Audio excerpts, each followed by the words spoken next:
Los glúcidos en general y los monosacáridos en particular presentan una propiedad que se llama estereoisomería, que es la existencia de moléculas con la misma fórmula plana pero distinta estructura espacial. Los estereoisómeros pueden ser enantiómeros o diastereoisómeros, también llamados diasterómeros.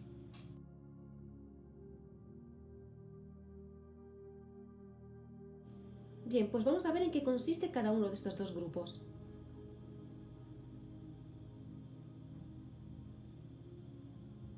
¿Qué son los enantiómeros?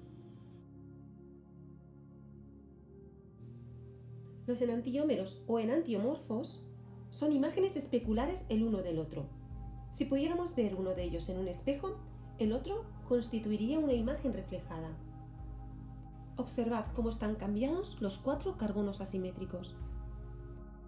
Se dice que son moléculas que presentan quiralidad. Si vemos el grupo OH del último carbono asimétrico a la derecha, hablamos de la forma D. Cuando los estereoisómeros no son imagen especular, se habla de diastereoisómeros. Y estos pueden ser epímeros y no epímeros. Y como veis, en los epímeros hay solo un cambio, en un solo carbono asimétrico. Los diastereoisómeros que no son epímeros tienen 2 cambios como mínimo. En este caso, que tiene 6 carbonos con 4 carbonos asimétricos, serían bien con 2 cambios, como le pasa a la manosa y a la galactosa, o 3 cambios. 4 cambios no, porque ya tendríamos la imagen especular. Y hablaríamos de enantiómeros.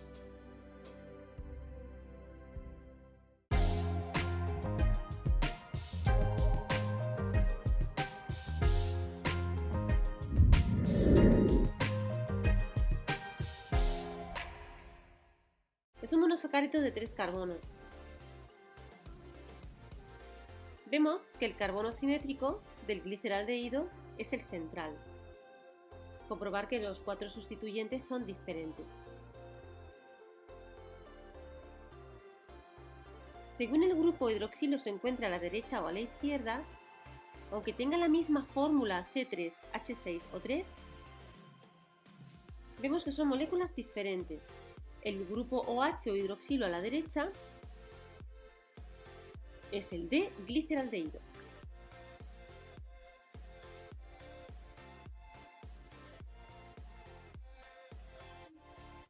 Si vemos el grupo hidroxilo u OH hacia la izquierda, estamos hablando de la molécula L-gliceraldehído.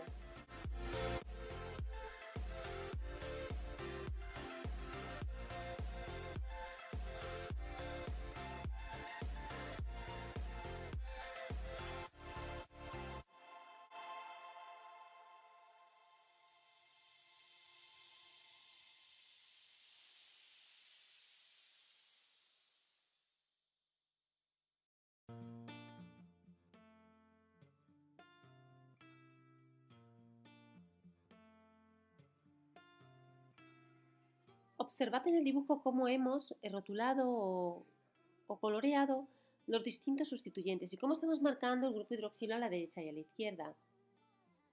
Ambas son estructuras, como decimos, enantiómeras. Son moléculas diferentes y además son isómeros estructurales. El gliceraldehído solo tiene estos 2 isómeros estructurales, no tiene más.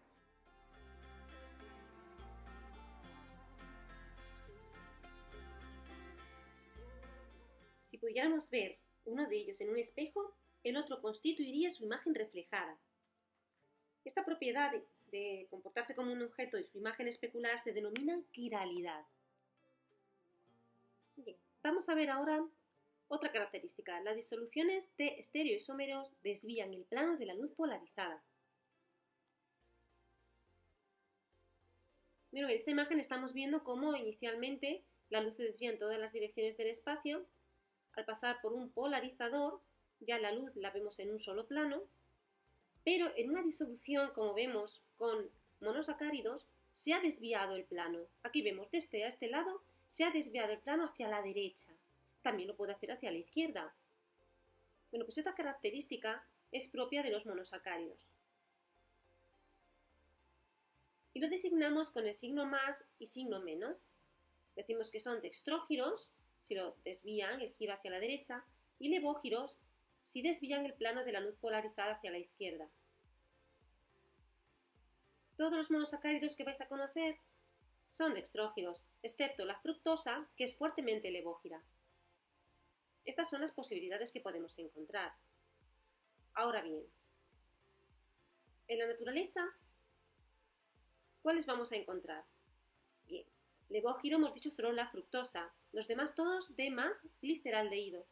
Tener en cuenta que la fructosa es una cetona, no es un aldehído, tiene un grupo Z.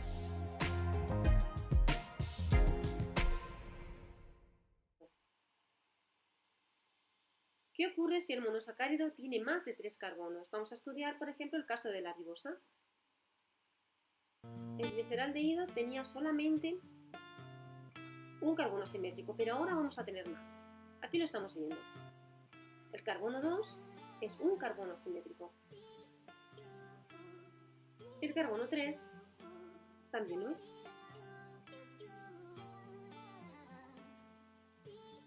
Y el carbono 4 también.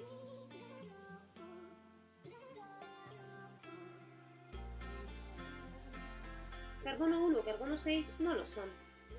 Vamos a ver por qué. En el primer caso tiene un carbono unido en doble enlace con el oxígeno. Y aquí estamos viendo qué pasa con el carbono 6. Finalmente, 2 elevado a n. Ese es el número de estereoisómeros que puede tener una molécula.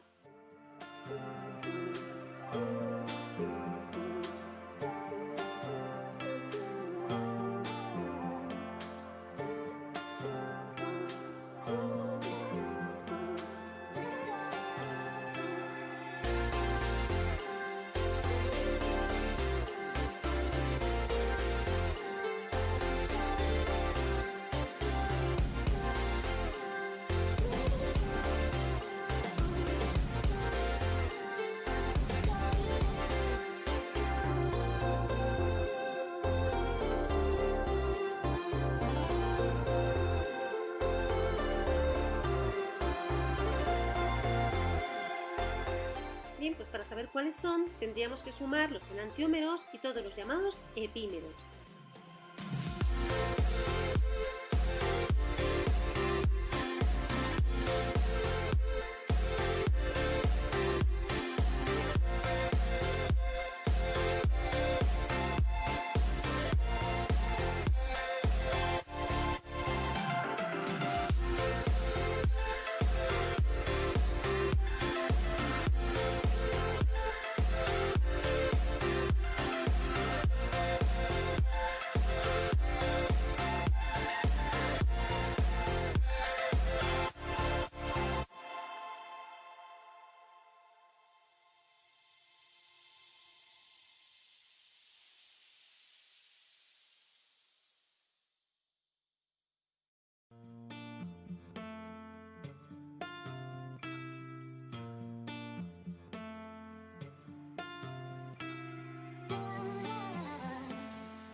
Aquí tenemos dibujada la ribosa y como ponemos aquí nos vamos a fijar en el último carbono. ¿Para qué? Para saber en este caso si los encontramos ante la forma D o la forma L. Cuando hay más de un carbono asimétrico siempre nos fijamos en el último carbono. El último carbono por supuesto asimétrico. Y en este caso es el carbono 4. Si tiene el grupo H hacia la derecha, es la forma D, la D ribosa. Si en ese carbono asimétrico tiene el grupo OH hacia la izquierda, es la forma L, la L ribosa.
¿Cuáles serían entonces los enantiómeros de la ribosa?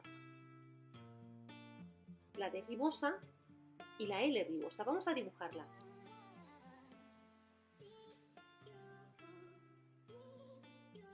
En el caso de la D-ribosa, vamos a ver que todos los grupos hidroxilos se encuentran hacia la derecha.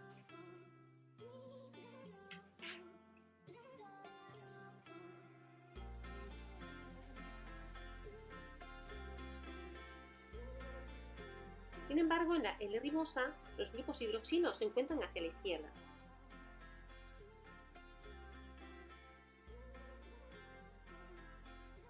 Si pusiéramos un espejo, veríamos que son imágenes especulares.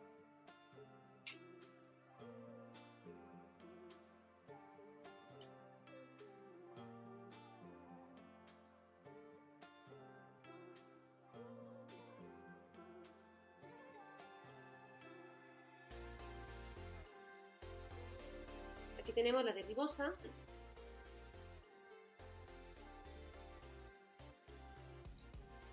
Y como vemos, con los grupos hidroxilo hacia la izquierda, dibujamos la L-ribosa.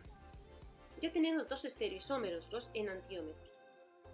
Pero no son los únicos estereoisómeros que tiene esta molécula. Ya comprobamos que son imagen especular. Vamos a ver quiénes serían epímeros.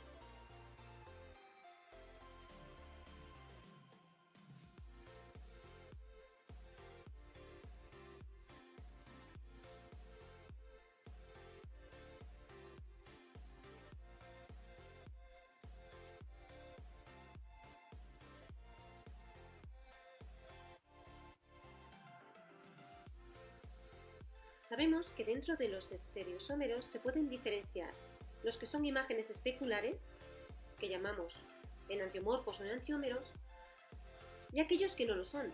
A estos les llamamos epímeros. Se trata de moléculas diferentes en cuanto a nomenclatura.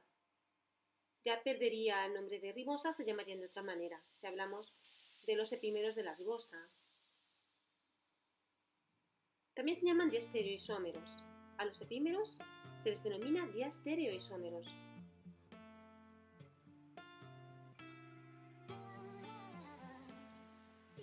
Este que estamos dibujando sería un epímero de la ribosa. Colocamos el carbono 1 y carbono 6, pues el grupo carbonilo en el 1 y el CH2OH en el 6, y ahora hemos movido, o vamos a mover, solamente un grupo hidroxilo. Bien, partimos de la ribosa, es la D-ribosa, y dibujemos su imagen, su estereoisómero epímero, uno de ellos.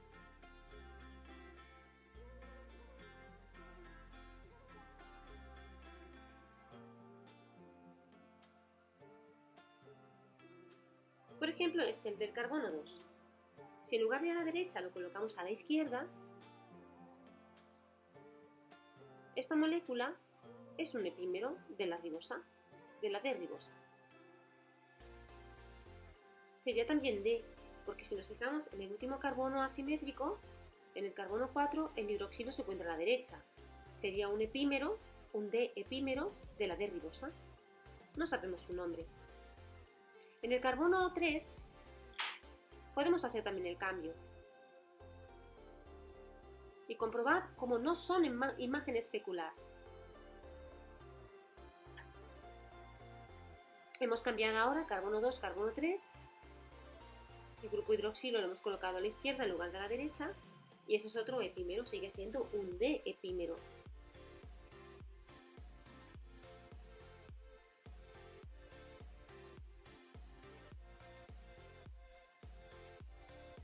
Se nombran diferente a la ribosa. Tienen nombres característicos diferentes al de ribosa. Y por supuesto, no son la misma molécula.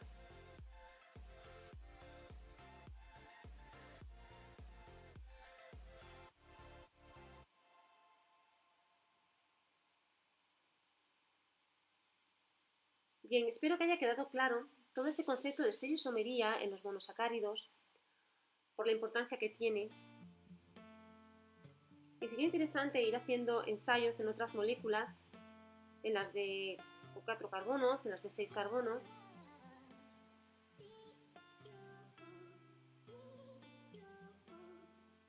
Ir comprobando también el número de estereoisómeros según el número de carbonos asimétricos. Aquí hemos comprobado que son 8 y podríamos hacer todos los epímeros y al final, junto con las dos moléculas enantiómeras, tendría que darnos 8 moléculas diferentes. Bueno, vamos a hacer unas actividades.